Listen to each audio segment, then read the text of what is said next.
Hey, my name is Beau. I'm a musician and music teacher, and in this video, I want to give you some tips so that when you are learning things like scales and arpeggios and doing ear training and music theory, I want to help you make sure that those skills are being actually learned in a way so that you can apply them in a real musical context. So for most musicians, whether you're a classical musician, rock musician, pop musician, jazz musician, doesn't really matter. The end goal is probably going to be playing or recording some kind of repertoire.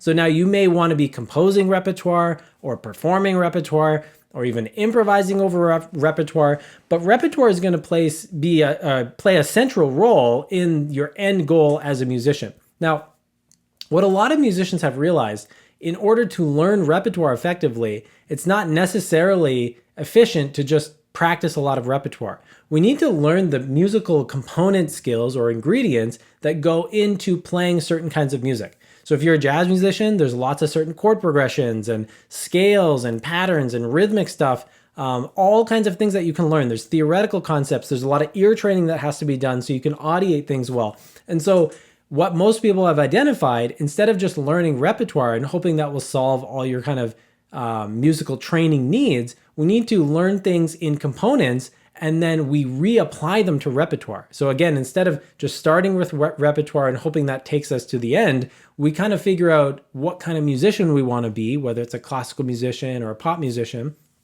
We then figure out what skills we'll need and we spend some time in the practice session working on those skills.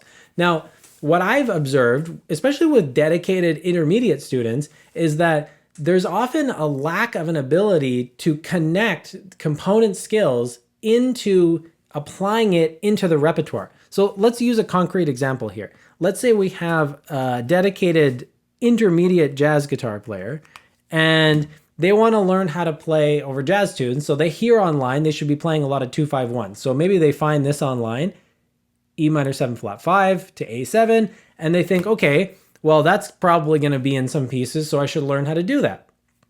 Everything sounds great so far, but what ends up happening is they haven't heard this E minor 7 flat 5 pointed out to them, E minor 7 flat 5 to A7.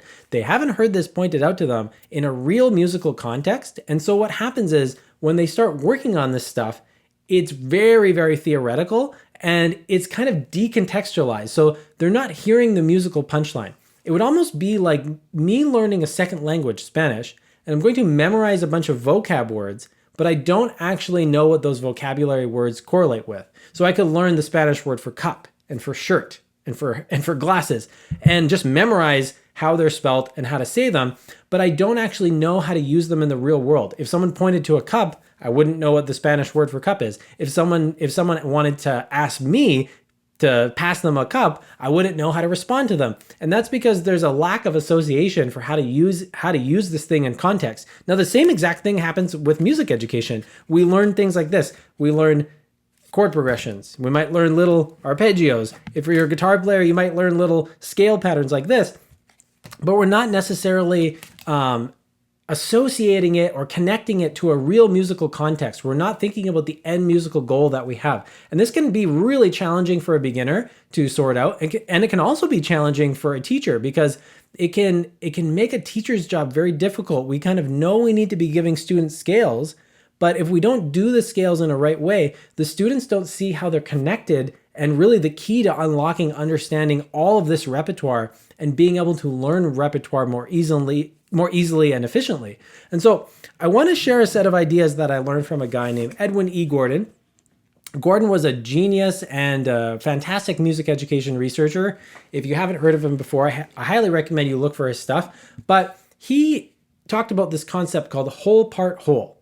And so really what you want to do when you're learning a new piece of musical content like this, let's say this little chord progression, instead of just learning it in a decontextualized or just parts way, which is what most people do. They find on the instrument, they kind of drill it, they might play it in different voicings. Maybe if they're really trying to get their game together, they'll actually sing it and try to do some ear training and get the audiation online. But what happens there is the same thing. They're just working on the parts.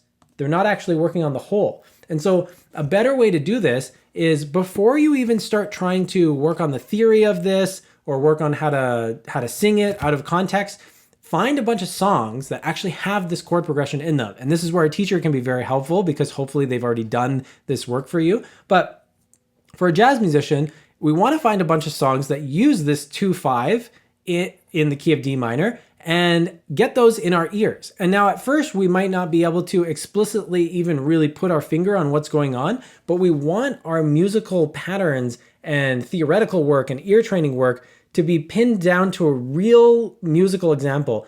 And this can be a piece that was composed for practice purposes, but I really like to do this in a way that's super authentic. So find a real jazz recording that people are listening to, or find a Mozart piece, or find a Bach piece if you're a classical musician, whatever it is, and start from the whole. And so just start listening to it. You don't have to analyze it at this point. You're just getting the sound in your ear. And this is a great opportunity here for you to make a playlist. So make playlists of things that you want to kind of get into your ears. And at this point, we're not even really doing any analysis. We're just trying to very intuitively just connect with the music. And we're trying to learn inductively. So we're not trying to learn through definitions and facts. We're trying to learn through examples. That's what inductive learning actually is. So we're starting with the real musical context, the big picture.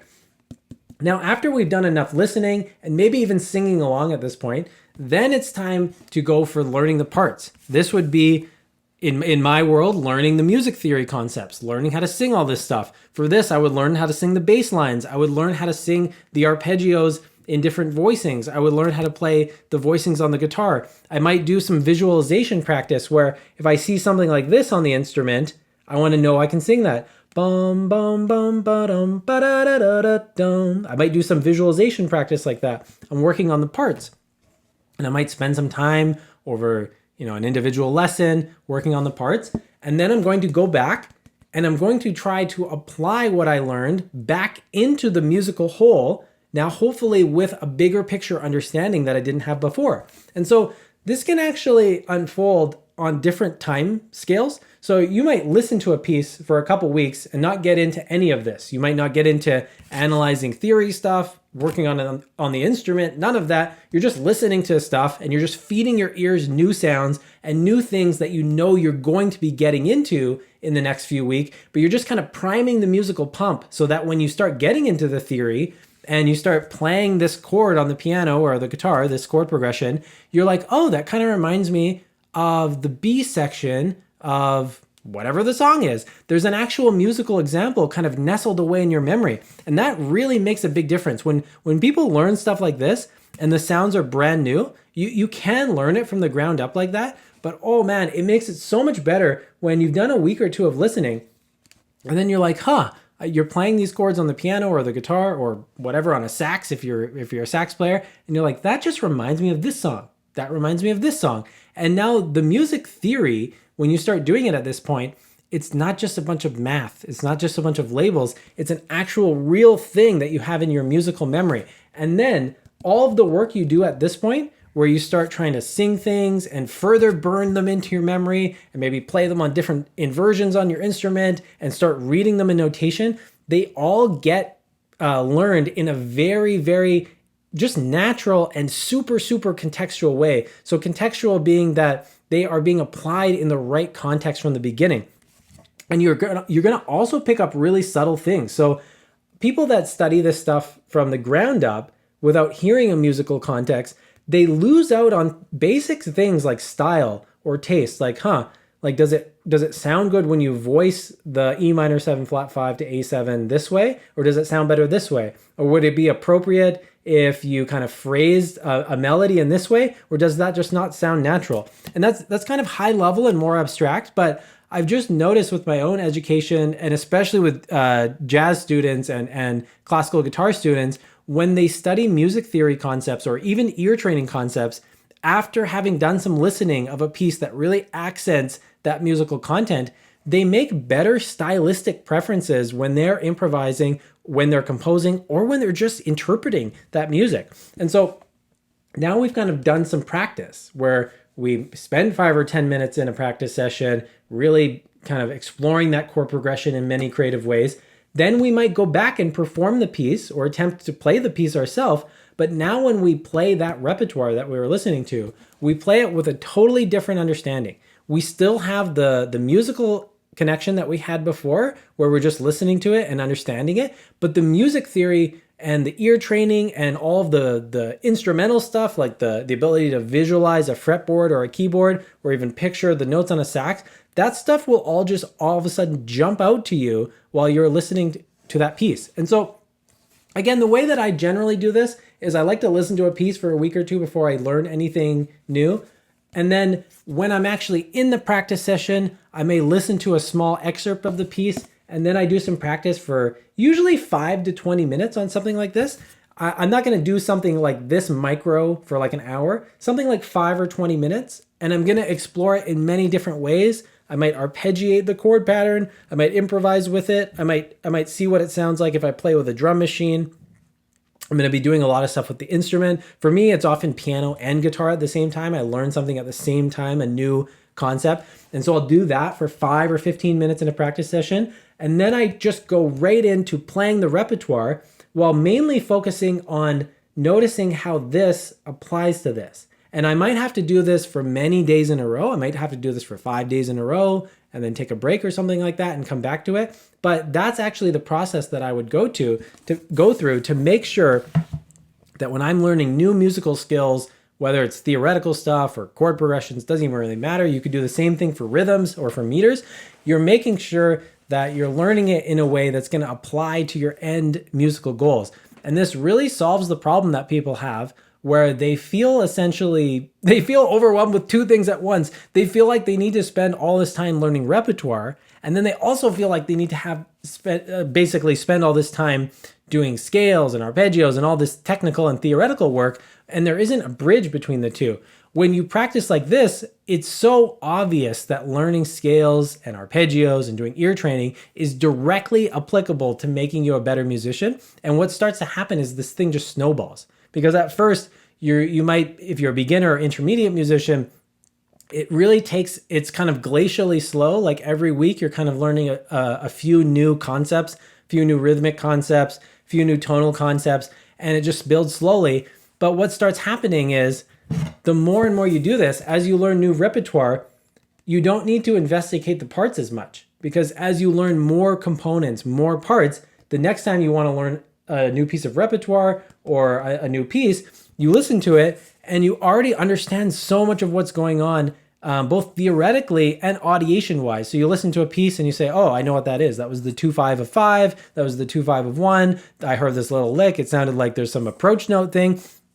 It really works for all kinds of things, and it will make your playing just kind of accelerate and take off. And so that's a bit of a crash course on how I recommend reconciling the divide between repertoire and spending time doing micro skills like scales and arpeggios and that kind of stuff. They're really more one and the same. And a great place to start, there's a video on my channel about why it's so important to make playlists as a musician, because we want to be feeding our ears new sounds. And so one of the benefits of making a playlist is that if you just make a varied playlist of classical music or jazz music or whatever you're into, you're already priming the pump long before you realize learning new theoretical concepts. And so what I like to do is make a playlist that lasts about 30 days or so, and I like to have a bit of a rotation, but I go into that more in this video. So if you're interested, go check that video out. If you have any questions or comments, hit me down below. Thanks so much for tuning in.